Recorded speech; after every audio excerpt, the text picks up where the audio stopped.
नमस्कार, झटपट स्वादिष्ट मध्ये मी भारती आपणा सर्वांचे पुन्हा एकदा मनापासून स्वागत करते। आज जवळजवळ मी 1 महिन्याने तुमच्या भेटीला आले आहे। आज आपल्याला बघायची आहे एक आगळी वेगळी स्वीट डिश आणि ती सुद्धा अगदी मोजक्या साहित्यामध्ये। आणि आपल्याला ही स्वीट डिश म्हणजे या स्वीट डिशचं नाव आहे लगन्नू कस्टर्ड। लगन्नू कस्टर्ड म्हणजे नेमकं काय असं तुम्हाला विचार पडेल। आता लगन्नू कस्टर्ड म्हणजे जसं आपल्या लग्नामध्ये हिंदू किंवा आपल्या लोकांच्या लग्नामध्ये जसं स्वीट डिशमध्ये गुलाबजाम असतात किंवा जिलेबी असते, तसंच पारसी लोकांच्या लग्नामध्ये लगन्नू कस्टर्ड म्हणजे लग्नातलं कस्टर्ड, ह्या कस्टर्ड शिवाय त्यांचं लग्न पूर्ण होत नाही। आणि तेच मी आज तुम्हाला एक वेगळी डिश म्हणून दाखवणार आहे।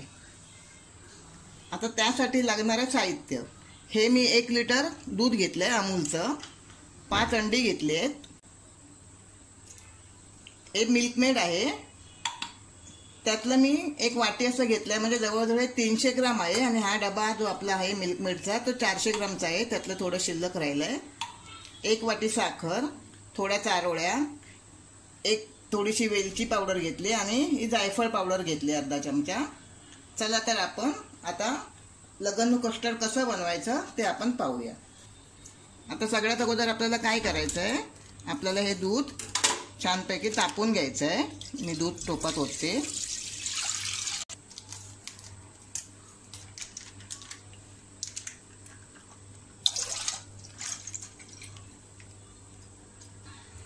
हे 1 लिटर दूध आहे, 1 वाटी साखर आणि हे कंडेन्स मिल्क, हे 300 ग्राम कंडेन्स मिल्क आहे।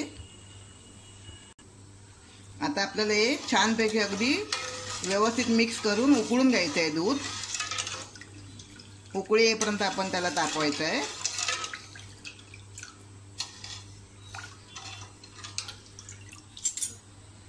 आता आपल्याला हे दूध हळूहळू असं मध्ये मध्ये ढवळत राहायचं आहे। आपल्याला हे उकळी येईपर्यंत ढवळायचं आहे छानपैकी। आता तो दूध उकळत आहे तोपर्यंत आपण ही अंडी अशी छानपैकी आपण फेटून घेऊया।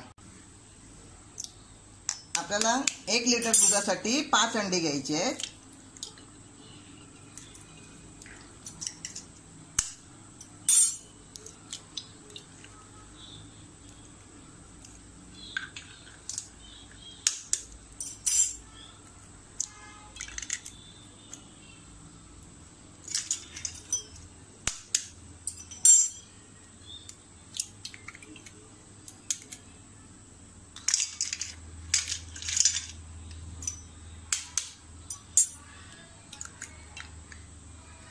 छानपैकी आपण यांना अशी एका काटाच्या साहाय्याने छानपैकी अशी फेटून घेऊया।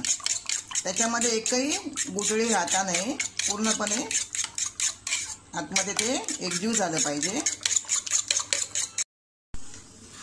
असं आपल्याला सतत ढवळत राहायचं आहे आणि दुधाला छानपैकी उकळी येऊ द्यायची आहे।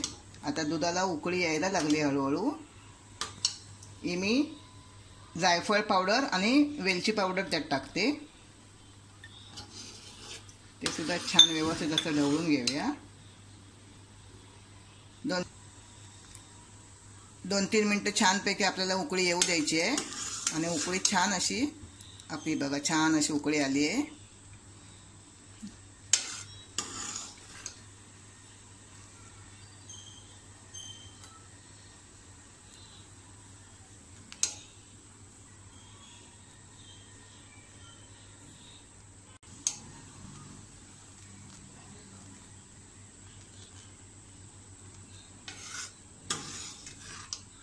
आपले 2-3 मिनिटं झाली आहेत।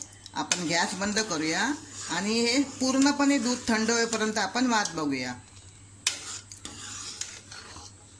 बघा आता आपलं हे दूध पूर्णपणे थंड झालंय।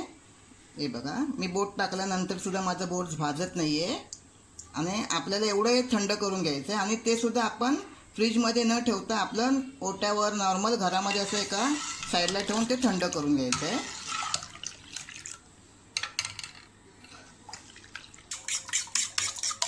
आता आपल्याला हे जे आपण 5 अंडी फेटून ठेवली आहे ती आता त्याच्यामध्ये आपल्याला मिक्स करायची आहे.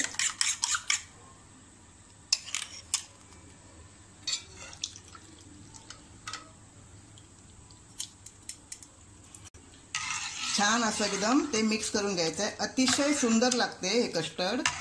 आमच्या घरात सगळ्यांना खूपच आवडतं. तुम्ही सुद्धा एकदा ट्राय करून बघा, नक्की तुम्हाला आवडेल.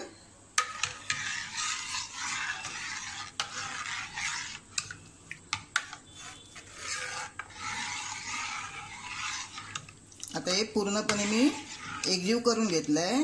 आपल्याला अंडी दूध थंड झाल्यानंतर ह्यासाठी आतमध्ये घालायचे आहेत की जर गरम दुधात तुम्ही अंडी टाकलात तर जसं आपण बिर्जीसाठी जसे गोळे होतात तसं त्या अंड्याचे गोळे होतील. म्हणून आपल्याला पूर्णपणे दूध थंड झाल्यानंतरच ती अंडी आतमध्ये फेटून टाकायची आहेत. आणि हे कस्टर्ड आपल्याला ओव्हनमध्ये न करता आपल्याला कुकरमध्ये करायचं आहे. तुम्ही तुमच्याकडे ओव्हन असेल तर ओव्हनमध्ये सुद्धा करू शकता. ओव्हनमध्ये त्याला 40 मिनिटं ठेवायचं आहे आणि कुकरमध्ये आपल्याला हे 30 मिनिटं ठेवायचं आहे. आता हे मी छान मिक्स करून घेतलं आहे. आता आपण याला गाळून घेऊया. आम्ही स्टीलचा डबा घेतला आहे. आता आपल्याला स्टीलच्या डब्यात छानपैकी असं गाळून घ्यायचं आहे, जेणेकरून आपण जी वेलची, जायफळ पावडर म्हणजे साखर त्यामध्ये जर काही कण असतील कचऱ्याचे तर ते आपल्या गाळणीमध्ये येतील.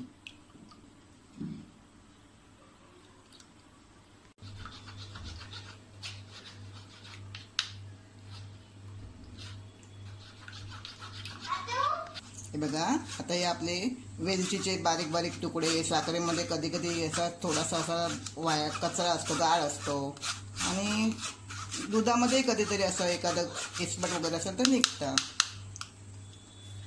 आता आपल्याला हे छानपैकी अर्धा तास आपल्याला कुकरमध्ये शिजत ठेवायचं आहे. अशी वरून चारोळी टाकायची आहे. आणि या कस्टर्डमध्ये तुम्ही ड्रायफ्रूट नाही टाकलं तरी चालेल. जर तुम्हाला आवडत असेल तर तुम्ही नक्की टाका. पण याच्यामध्ये जायफळ पावडर आणि चारोळी ही सगळ्यात महत्त्वाची आहे आणि ती टाकायला अगदी तुम्ही विसरू नका. आणि एकदा नक्की ट्राय करा. जर तुम्हाला माझा व्हिडिओ आवडला असेल तर माझ्या व्हिडिओला लाईक करा, शेअर करा आणि सबस्क्राईब करा आणि मला माझ्या कमेंट बॉक्समध्ये नक्की कळवा.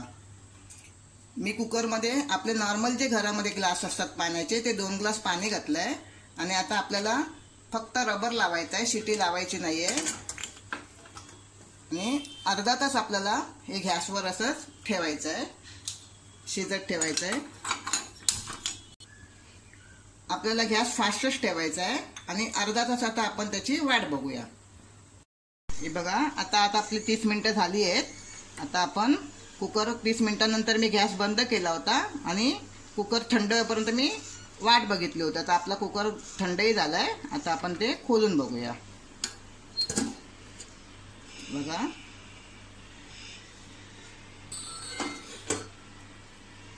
आता आपण चेक करूया आपलं कस्टर्ड तयार आहे की नाही.